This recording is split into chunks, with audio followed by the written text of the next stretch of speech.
Olá pessoal, professor Amaral, professor de História. Estamos aqui no Oportuna, curso preparatório para seletivo universitário, e hoje nós vamos fazer uma revisão para o vestibular da UEL. Lembrando que nós temos inúmeras universidades, né, no Brasil, e cada uma delas faz opção por um sistema de prova, né? As provas do vestibular estão criticadas, mas estão infelizmente necessárias ainda, né, para a escolha daqueles alunos que conseguem adentrar aos cursos universitários. Nós temos exemplos de vestibular da FUVEST, né, da Unicamp, da Federal do Paraná, né, da UEM aqui no Paraná, da UEL, e cada um dos vestibulares ele segue um modelo, né? E desde questões somatórias, questões descritivas, e a UEL opta pelas questões objetivas, tá? E com um detalhe importante, tem até questões que fazem aí uma espécie de objetiva disfarçada, né? Como se fosse até uma somatória. Eu vou mostrar aqui alguns exemplos. O que a gente tem que discutir com relação ao UEL também não é só a forma do exercício em si, mas a forma da cobrança, principalmente no que se diz respeito à prova de conhecimentos gerais, né? Onde as questões são extremamente abrangentes. Ela não se aprofunda em questões factuais da história. Você tem que ter realmente uma grande noção na prova de conhecimentos gerais sobre, né, determinadas ações, sobre um determinado período e sobre um assunto que engloba, às vezes, até mais de um período. Esse é o contexto que a gente tem verificado nas questões da UEM, né? Por isso, eu vou colocar aqui alguns exercícios e nós vamos, né, traçar uma linha para que você tenha condições de fazer uma boa prova, né, no vestibular. Acompanha comigo aqui, tá? Revisão do vestibular da UEL, legal? E eu coloquei aqui um exercício. E observem que esse exercício é uma espécie de somatória disfarçada, né? Você vê claramente que são 5 alternativas, podem ter todas corretas, todas não, mas 3 delas corretas, né? E qual delas é correta a gente não sabe. Então você tem 3 corretas e 2 falsas. É um princípio das questões somatórias, mas ela só tem uma alternativa A, B, C, D, E, né? Mas vamos resolver o exercício. Primeiro, esse exercício fala sobre o final da Idade Média, que é um assunto muito recorrente também nas provas da UEL. Aquele momento da Baixa Idade Média, aquele momento em que a sociedade europeia vai sofrer uma profunda transformação. Ela sai daquele modelo feudal, dos feudos, e regressa à vida urbana, né? As cidades voltam a ter vida, elas vão renascer, daí o nome renascimento comercial. Mas não só as cidades renascem, as pessoas mudam, porque viver no campo, dentro daquele aspecto feudal, era uma coisa, viver do meio rural, as práticas comerciais muito pequenas ali, trocando mercadorias, muitas vezes não usando moedas, né? Já que o processo era monetário, com um poder descentralizado na mão de senhores feudais, para uma mudança radical da formação de grandes reinos, e esses reinos no futuro vão se unir, formando os países que a gente conhece hoje. Então muita coisa vai mudar na política, na sociedade, no estilo de vida, na economia também. Por isso é um período importante, esse período de Baixa Idade Média, de decadência do feudalismo, que se estende do século XII ao século XV, provocando inúmeras transformações. Vamos falar sobre isso. Analise as afirmações abaixo, considerando o final da Idade Média, que conduziu a Europa para uma era de expansão comercial e de um revigoramento das cidades. Então nós vamos falar muito de comércio sendo reativado. Imaginem, lá por volta do século XII, começaram a usar moedas de ouro para efetuar as trocas monetárias, né? Muita compra e venda de mercadoria, produção manufaturada, as oficinas surgem no fundo do quintal das casas, né? E ali você passa a ter uma produção manufaturada e, claro, não em larga escala, mas já propondo uma espécie de excedente de comércio para, né, para que as mercadorias possam ser vendidas, né? Tem que haver um excedente de produção para que se possa ser vendidas as mercadorias. E, claro, o revigoramento das cidades. Por isso, tópico primeiro, A decadência das cidades está diretamente relacionada à falta de matéria-prima para as oficinas, que tiveram que fechar suas portas. Meus queridos, em momento algum a gente pode falar de que, né, há uma decadência das cidades. É muito pelo contrário. As cidades vão revigorar, vão renascer. As cidades vão dobrando de população a cada 10 anos. Mais gente sai do campo, sai dos feudos e vem morar nas cidades. E ainda fala de falta de matéria-prima.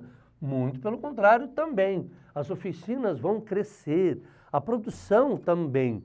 A utilização de couro, a utilização de minério de ferro, a utilização de madeira, a utilização de tecido, tudo isso em larga escala. Então, óbvio, não vai faltar matéria-prima e as cidades não vão, as oficinas não vão fechar suas portas e as cidades entrar em decadência. Muito pelo contrário. 2. As cidades gozavam de total autonomia, tinham direito de eleger seus prefeitos e seus vereadores. Não gozavam de total autonomia. Havia até uma briga por algo chamado de carta de franquia, porque muitas cidades surgiram em terrenos que pertenciam a senhores feudais. Então a cidade ficava na terra de um senhor. Resultado, tinha que pagar, né, uma espécie de aluguel. Com o tempo, muitos habitantes das cidades conseguiram sua independência através da aquisição de carta de franquia, ou através da compra, ou através de revoltas. Carta de franquia seria hoje como obter uma espécie de documento de posse, né, que hoje a gente chama de escritura, que você consegue obter nos cartórios quando você compra um imóvel. Então as cartas de franquia surgiram naquela época. E é óbvio, quando isso acontecia, a cidade passava a ter autonomia. Antes disso, não, ela ficava totalmente na dependência do senhor feudal. Por isso também está errado. 3. A revitalização do comércio ocorreu, em grande parte, tá repetindo, em função dos desdobramentos, dos descobrimentos de novas rotas comerciais que abriram o Oriente ao contato com os europeus, principalmente na época das cruzadas, né? Ou logo após. O contato do Oriente com o Ocidente, através do Oriente Médio, rotas de comércio pelo mar Mediterrâneo, por terra e até pelo Mar do Norte também, são importantes dentro desse contexto. Então, o item 3 está verdadeiro. Estamos falando de rotas comerciais. 4. A monetarização da vida econômica impulsionou o desenvolvimento das atividades bancárias, bem como as operações de câmbio e crédito. Surgiu até uma profissão que nós vamos chamar de cambista, que é aquele cidadão que troca dinheiro. Dinheiro produzido numa região com dinheiro produzido na outra, a necessidade de um câmbio, de uma troca. Então, também é verdadeiro. O europeu vai aprimorar as técnicas bancárias vindas do Oriente, principalmente da Arábia Saudita. Eles eram expert nas questões financeiras, né? De matemática financeira. Então, na Europa, nós vamos ter também a revitalização das ações de banco, né? De moeda, né? De troca, de conversão, de valorização, de juros, empréstimos. Isso realmente é uma novidade do renascimento comercial.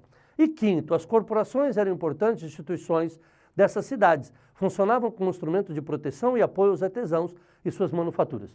Várias oficinas do mesmo ofício, né? Mexendo, um exemplo, com madeira, né? Várias na cidade, né? Uma mexendo com banquinhos, a outra com móveis, a outra com carroças, mas todas com a mesma matéria-prima. Os donos dessas oficinas vão criar as corporações de ofício, que não deixa de ser uma associação de artesãos, cujo objetivo é controlar a produção, a qualidade, né? Um assistencialismo aos aprendizes, que muitas vezes não tinham salário e eram ajudados, né? Por essa união, por essa corporação, e às vezes até com a criação de um símbolo para determinar a qualidade do produto, né? A Corporação de Ofício dos Andrade produzia móveis em Lisboa. Ela se tornou muito conhecida no mundo inteiro. Ela tinha uma marca e era reconhecida por essa marca em tudo que produzia. Donos de oficinas, cada um por si, mas reunidos em uma associação. Então a alternativa também está verdadeira. Resposta correta, 3, 4 e 5. Na alternativa correta, letra A. É simples o exercício, fala de uma temática bem ampla, de um período bem amplo, e isso caracteriza as provas da UEL, né? Ela não é específica a um ponto, né? Ela não fala especificamente sobre renascimento comercial. Ela cita todo o processo, todo o período, né? Avalia questões até sobre cruzadas ou sobre crise do século XIV. Ela fala sobre todo um momento. Isso é importante que você observe. Bom, Vamos fazer um outro exercício aqui. Esse de história do Brasil também segue a mesma linha. Olhem só, tem aqui um enunciado, vamos ler o enunciado, né? Todos juntos vamos para frente, Brasil, salve a seleção. Esse era um hino tocado nas rádios no ano de 1970, quando tivemos a Copa do Mundo no México de 1970. Fantástico, uma das maiores seleções de toda a história, né? Desde Félix no gol, desde Piazza, Clodoaldo, Gerson, Jairzinho, Rivelino, Pelé, Tostão. Era fantástico o time do Brasil, que vai acabar se tornando tricampeão mundial de futebol. E o governo militar naquele momento, né, o regime militar, vai se apoderar dessas questões, vai se utilizar desta vitória no aspecto futebolístico para realmente, né, ganhar vantagem, tirar vantagem disso. Né? Tipo a lei de Gerson, né?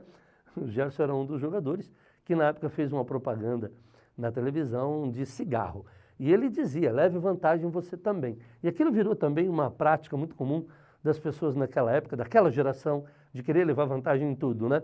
Mas assim, o regime militar vai querer levar vantagem sim. Vai usar aquela vitória como se fosse uma vitória do governo e não dos esportistas. Então olhem lá, ó, ao som desse hino, o Brasil festejou a conquista do tricampeonato mundial de 1970, futebol. Internamente, contudo, a situação política era de autoritarismo e repressão. A cenário alternativa que caracteriza corretamente esse período da história brasileira. Olha o detalhe, estamos falando de regime militar. E estamos falando de um momento dentro do regime militar onde a repressão realmente se tornou violenta, né, contra as oposições e contra qualquer pessoa que se opunha ao regime, ao modelo político. Podiam ser jornalistas, estudantes, políticos, qualquer pessoa. Então, eu coloco dentro de um período, né, entre 1968 a 1974, foi o período mais intenso de repressão. Porque eu não posso colocar que o regime militar inteiro tinha sido repressivo. Está errado, estaria errado. Porque os primeiros anos, de 1964 e 68, não foram repressivos. No governo de Castelo Branco e no início do governo de Costa e Silva. Não foram. E os últimos anos, o governo de Figueiredo, apesar da truculência do presidente Figueiredo, cidadão esse que um belo dia disse que preferia o cheiro de cavalos ao cheiro de ser humano.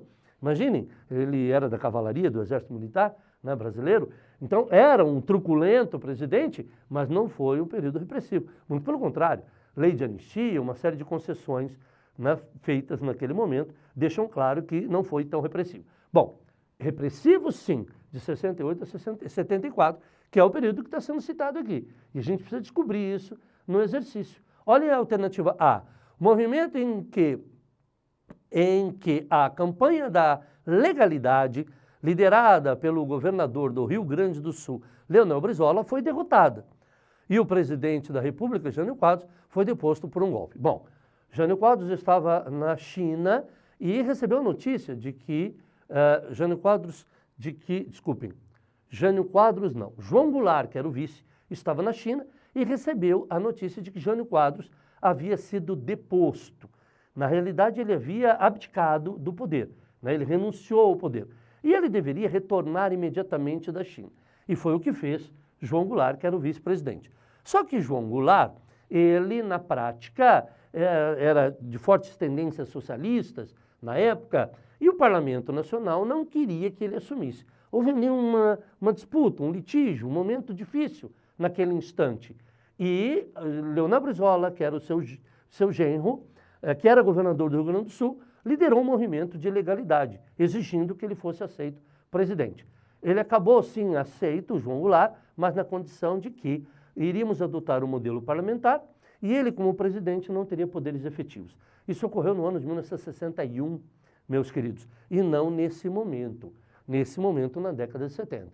Então a questão está aqui, realmente houve uma ação de Leonel Brizola no Rio Grande do Sul, realmente Jânio Quadros vai perder o poder, mas não por um golpe militar. Está errado. Ele já havia sido deposto anteriormente. Quem foi deposto por um golpe foi João Goulart, o seu vice. Então o item 1 está errado, apesar de alguns contextos serem reais numa outra época. B, o período de governo do general Emílio Médici, que foi entre 1969 até 74, Emílio Gastazu Médici, apoiado pelo ato institucional número 5, desencadeou a mais dura repressão política do período militar brasileiro.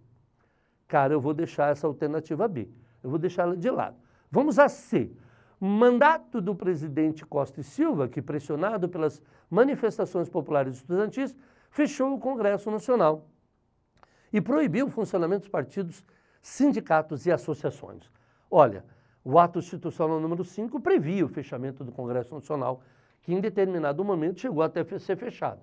Mas falar que proibiu o funcionamento dos partidos políticos, não. Foi lançado o ato institucional número 2, que criou 2 partidos políticos no Brasil, a Arena, Aliança Renovadora Nacional, e o MDB, Movimento Democrático Brasileiro. O MDB envolvia todos os partidos de oposição, a Arena, os partidos de situação, que apoiavam o governo.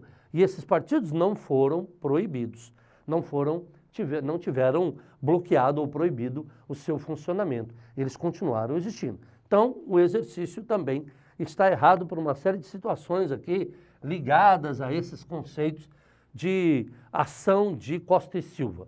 Costa e Silva só se tornou radical a partir de 1968, quando foi, de certa forma, não vou citar obrigado, mas ele publica o ato institucional número 5, e aí sim, né, se torna repressivo. D. O período de governo do general Ernesto Geisel, que começa em 1974 e vai até 79, no qual o jornalista Vladimir Herzog, diretor da TV Cultura de São Paulo, foi torturado e morto nas dependências do 2º Exército, no prédio do DOI-CODE, do Departamento de Organização e Informação do Exército, né, lá em São Paulo. Herzog foi torturado e morto, sim, durante o governo de Ernesto Geisel, mas não faz parte daquele momento do início da repressão, cujo texto inicial, cujo enunciado relata. Então, Ernesto Geisel já é final da década de 70. Imaginem, algo que realmente ocorreu, a tortura de Herzog, inclusive a tortura dele chega a ser ridícula. Imagine um cidadão que era diretor de um canal de televisão, ser chamado para um depoimento, ele vai até o prédio do DOI-CODE e algumas horas depois o DOI-CODE entra em contato com a imprensa anunciando que ele havia cometido suicídio. Os repórteres chegam até o prédio, vão até uma salinha e encontram o Herzog, né, enforcado. Imaginem, o cidadão tinha se enforcado com a gravata numa janela, cara, gravata não, com a cinta, isso, numa janela de 1,5 metro de altura. Imaginem um cidadão conseguir fazer isso. É o único caso da história mundial de alguém que consegue se suicidar enforcado numa janela de 1,5 metro. Quer dizer, o cidadão se enforcou com as pernas, né, apoiadas, né, as pernas quase que ajoelhado. Isso realmente não existe, é ridículo. É óbvio que ele foi torturado, não resistiu à tortura e foi colocado naquela situação constrangedora. Mas isso ocorreu, mas não no enunciado. Olhem como a UEL faz, né? Ela tem essas ações de repente, colocar questões outras questões corretas, mas não fazer parte daquilo que ela está cobrando. Então, D está errado, por causa do período. E o período de governo do general João Batista Figueiredo, no qual grupos pertencentes à direita radical promoveram atentados em vários locais do país, várias localidades, sendo o mais conhecido, dia 1º de maio, no Rio Centro. O atentado à bomba ao prédio da OAB. Esse atentado do Rio Centro, que também foi muito estranho, imagine um carro de esporte, um esportivo, explodir num estacionamento do Rio Centro, no Rio de Janeiro, né? Um grande shopping, onde naquela noite iria ocorrer um comício dos partidos de esquerda naquele local. Estava sendo montado um palanque, um automóvel estaciona ali no shopping e, de repente, o ocupante, que estava no banco dos passageiros, né, explode o carro. Depois descobriram que ele era do Exército, que ele era especialista em bomba. Por sinal, não era muito bom no ofício, porque cometeu algum erro. Muito provavelmente ele estava montando uma bomba para deixar lá, para explodir à noite, e por algum problema ela acabou explodindo com ele dentro do carro, né? Então, fica claro, esses episódios, de que realmente havia uma força do Estado, havia um grupo radical de direita, sim, que estava cometendo atos de terrorismo para acusar a esquerda naquele momento. Isso fica comprovado nas ações, principalmente nesse episódio do Rio Centro e no atentado à bomba ao prédio da OAB, da Ordem dos Advogados do Brasil, naquele período. Então isso ocorreu, mas não faz parte daquele momento. Então essa questão, além de você ter um conhecimento dos fatos que ocorreram, se ocorreram ou não, você também tem que ter noção do tempo, né? Porque a pergunta está ligada ao tempo, simplesmente ao tempo. Por isso, o exercício B é a alternativa correta, porque fala justamente do ato institucional número 5, que com certeza deu ao governo central, ao governo brasileiro, poderes de cassar mandatos, de fechar o Congresso Nacional, né, de não aceitar um habeas corpus, um exemplo, realmente coloca o Brasil num patamar, né, de uma ação muito radical, o ato institucional número 5. Então, é graças a esse ato que Costa e Silva termina o seu governo, que Emílio Garrastazu Médici vai governar o período inteiro e Ernesto Geisel também. O ato institucional número 5 vai até o último dia do governo de Ernesto Geisel. Figueiredo, ao assumir, já não tem mais à sua disposição esse tipo de ação, esse tipo de lei que, com certeza, dá superpoderes ao Estado. Então, a alternativa correta é a letra B. Meus queridos, espero ter contribuído, né? E, claro, façam a prova com cuidado, leiam as questões com calma, né? Lembrando que há essa possibilidade de questões objetivas sofrerem essas alteraçõezinhas, algumas com o sinal verdadeiro ou falso, e aí no final ABCD, algumas assim simples, né, com ABCD, ou como aquelas que nós vimos no exercício anterior. Um abraço a todos, boa sorte. Tchau.